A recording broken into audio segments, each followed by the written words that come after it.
وتەیەک بە بۆنەی ڕۆژی جیهانی پەنابەران. ئەمڕۆ سێشەممە 20 مانگی ژوئان ڕۆژی جیهانی پەنابەرانە.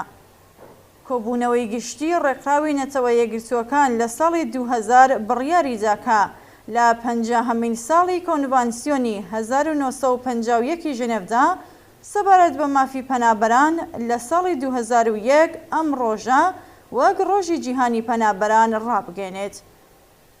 کۆنڤانسیۆنی ژنێڤ کە چاودێرە بەسەر مافی پەنابەراندا سەنەدێکی حقوقیە کە لەلایەن 144 دەوڵەتەوە واژۆکراوە. ئەم سەنەدە پەنابەری پێناسە کردووە و مافی پەنابەران و هەروەها تەعهوداتی دەوڵەتانی بۆ پارێزگاریکردن لیان دەربڕیوە. بەپێ ئەم تاریف و پێناسەیە پەنابەر بە کەسێک دەڵێن کە بەهۆی ترس لە هێرش بۆ سەر ژیانی، بە دوواداچوونی مەزهەبی، سیاسی، هەڵاواردنی ڕەگەزی، شەڕ و کارەساتی سروشتی لە ماڵ و شوێنی خۆی ڕاودوونراوە. بنەمای ئەم کۆنڤانسیۆنە لەسەر ئەم خاڵە ڕوونراوەکە پەنابەر نابێ بگەڕدرێتەوە بۆ وڵاتی یەکەم کە ژیانی یان ئازادی ئەوی تێدا لە مەترسیدایە. بەڵام سەرەڕای وەها پەسەندکراوێک سەرانی وڵاتانی پێشکەوتووی ڕۆژاوایی بەردەوام و بە شێوەی ڕیاکارانە لە ڕێژێ ئەو ئاوارانەی کە لە وڵاتەکانیاندا بە شوێن وەرگرتنی پەنابەریدا دەگەڕێن هاواریانە و یاسای دژی پەنابەری پەسەند دەکەن. ئەوان سەبەبکاری سەرەکی وێرانی و کارەساتی ئاوارەیی لە شوێنە جۆراوجۆرەکانی دنیادان. ئەوان کە پەرە بە مسابقەی تەسلیحاتیە دەن و لە پاڵ ئەم سیاسەتەدا بە ملیار دۆلار چەک بۆ حکوومەتانە دەفرۆشن کە بە زۆر خۆیان بەسەر خەڵکی ناوچەکەدا سەپاندووە. لە ئەمریکا دژی ئینسانی ترین یاساکان سەبارەت بە پەنابەران دەخرێتە دەستوری کارەوە. دەوڵەتی ئوسترالیا پەنابەران لە زیندانەکانی دوورگە دووردەستەکان و لە دژی ئینسانی ترین بارودۆخدا ڕادەگرێت. لە پاڵ وڵاتانی پیشەسازی و گەشەکردوودا پاشایەتی عەرەبستان و ئەمیرانی دەسەڵاتدار لە وڵاتانی کەنداوی فارسیش کەمترین پەنابەر دەهێڵن بچنە وڵاتەکانیانەوە. دەواازەکانی ئەم وڵاتانە تەنیا بەرەوڕووی خاوەنانی سەروەت و سەرمایە و هێزی کاری هەرزانی کرێکارانی کۆچبەر یاساییدا کە لە بارودۆخی کوێ لە ئاسای ئەو وڵاتانەدا کار دەکەن کراوەیە. لە ئێران پەنابەرانی ئەفغانستانی لە کەمترین مافی ئینسانی بەهرەمەند نین و لەگەڵ چۆسانەوەی وەحشیانەی هێزی کاریاندا لەگەڵ دژی ئینسانی ترین هەڵاواردنەکان و سوکایەتیدا بەرەوڕوون.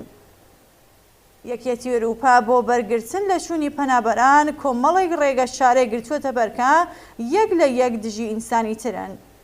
یەکەم گێڕانەوەی پەنابەران و وڵاتەکانیان. زیاتر لە 90% پەنابەران لە شوێنە شەڕ لێدراوەکانی ڕۆژهەڵاتی نێوەڕاست و ئافریقیاوە دێن. ئەوان لە وڵاتەکانی خۆشیاندا ئاوارە و بێماڵن. گێڕانەوەیان واتە سەر لە نوێکردنیان بە گەروی مەرگدا.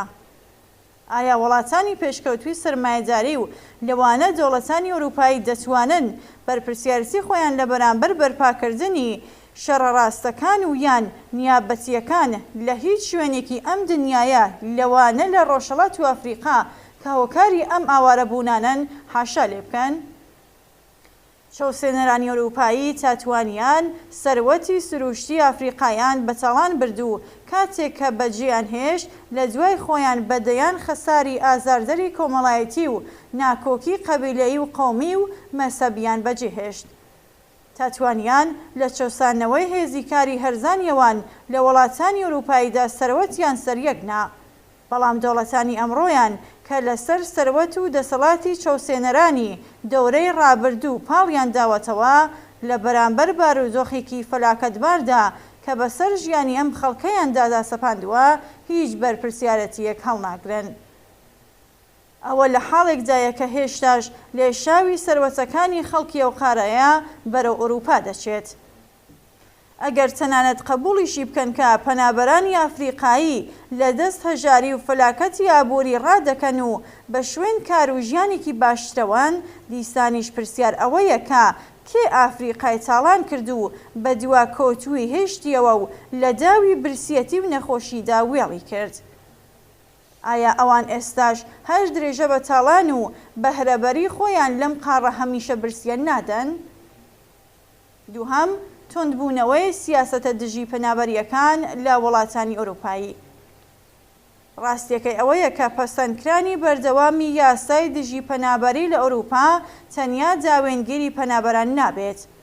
ئەم یاسا و سیاسەتانە لە عینی حاڵدا ئەو وڵاتانەش لەباری ئەخلاقیەوە بەرەو دواوە دەگەڕێنێتەوە. ئەم ئاراستەگرتنە ڕێگا بۆ بەدەسەڵات گەیشتنی ئەحزابی دەستە ڕاستیش خۆش دەکات. بەدەسەڵات گەیشتنی ئەم حیزبانە بە واتای ئەوەیە کە لە هەنگاوەکانی دواتردا هێرش دەکرێتە سەر هەموو ئەو دەستکەوتە ئینسانیانەی لە بوارەکانی کۆمەڵایەتی، ئابووری و سیاسی کە بە درێژایی ساڵانێک خەباتی چینی کرێکار بەسەر دەوڵەتەکاندا سەپاوە. ئەم هێرشانەش ئێستا دەستی پێکردووە. زۆربەی خەڵک لە وڵاتانی ئەوروپایی و بەر لە هەمووان چینی کرێکاری ئەم دەوڵەتانە دەبنە قوربانی دواتری ئەم سیاسەتانە. دەوڵەتانی ئەوروپایی ئەگەر لە بەرەو پێشبردننی ئەم سیاسەتانەدا سەرکەوتوو بن، ئینسانیەت لە خودی ئەم وڵاتانەدا دەبێتە قوربانی. سێهەم، داخستنی سنوورەکان و بەرتەسکردنەوەی ئەمەڵیاتی ڕزگارکردنی دەریایی بۆ هۆکارەیە کە ئەم خزمەتگوزاری و یارمەتیدانە دەبێتە هۆی هاندانی زیاتری پەنابەرانی تازە. یەکێتی ئەوروپا بەپێ قەرارێکی تەوافق لەسەرکرا و ڕەسمی بڕیاری داوەکە ئەمەڵیاتی ڕزگارکردن بەرتەسک بکاتەوە. سەبارەت بە دژی ئینسانی و جنایەتکارانەبوونی ئەم دەلیلە و ئەم سیاسەتە گومانێک نییە. ناوگانی دەریایی و ئاسمانی ئەوروپای تەیار بە پێشکەوتووترین تەکنۆلۆژی ئەم سەردەما چۆن ناتوانێ کۆنتڕۆڵی بەستبەبەستی دەریای مەدیتەرانە بکات.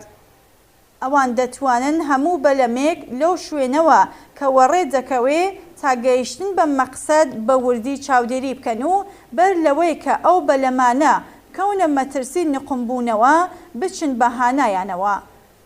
بەڵام ئەوان ئاگاهانە ئەم تواناییە بۆ ڕزگارکردنی گیانی پەنابەران بەکار ناهێنن.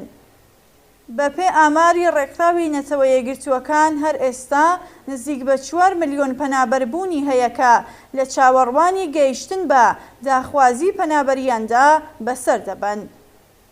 دەبێ بە پێشبەستن بە هێزی خەباتی پێشڕە و ئینسان دۆستانە لە وڵاتانی پێشکەوتووی سەرمایەداریدا دەوڵەتانی ڕۆژاوایی ناچار بکرێن تا ڕێز لە مافی ئاوارەکان و پەنابەران بگرن.